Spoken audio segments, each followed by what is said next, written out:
We basically watch cartoons here all day long. Research. Freaking cartoons.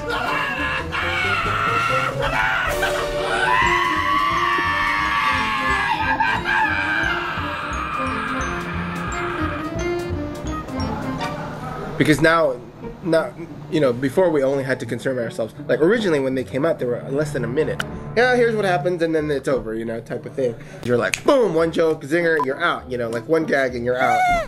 And it was great because it was a lot of fun. It was really fast, and then as we kind of got to do it more and more, we were like, oh, you know, we can expand it a little bit more, get it a little bit more elaborate. So it was like the kind of season 2 or 3, if you can even call them seasons of Happy Tree Friends, where we expanded to about 3 minutes, maybe even 4. But now for the series, we're doing 7-minute episodes, and it's been a real challenge just because to take, you know, something that was originally by concept was like a minute long and just like kind of stretch it all out to 7, which was kind of tough.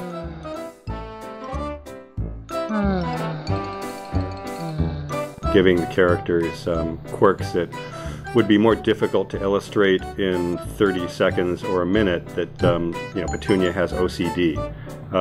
She'd have to spend her whole time cleaning up something until you really got that joke, and then the thing would have to kill her, like that. Not as satisfying as having a slower build and a big payoff.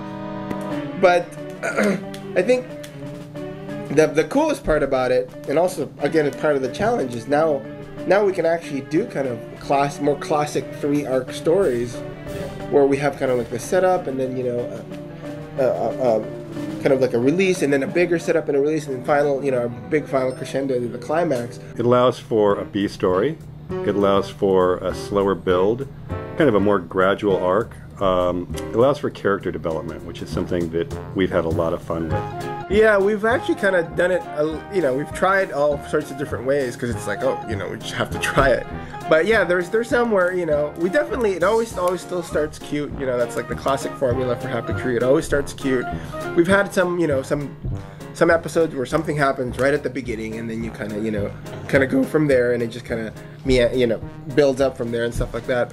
Some, you know, we hold to the very end, you know, you don't get any kind of, you know, violence or whatever until the end, but it's just tension on this must be.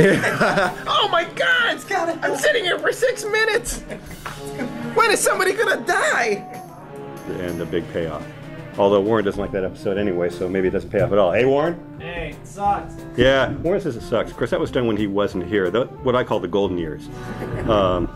There's a few dark weeks, the dark ages, when chaos ruled the land. Yes, chaos. Chaos was good.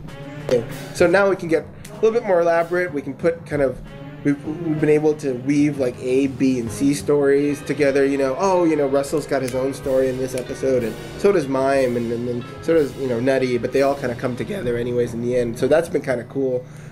Hard, but satisfying once we get it to kind of pay off and work. There's so many more layers and levels and stuff. Yeah, it's just more fun. It's just kind of like, I guess the metaphor is like it's a bigger sandbox to play in, you know, as opposed to like, you know, it was fun playing in this little sandbox, but with bigger real estate, you get more toys and more stuff, more tricks to play with.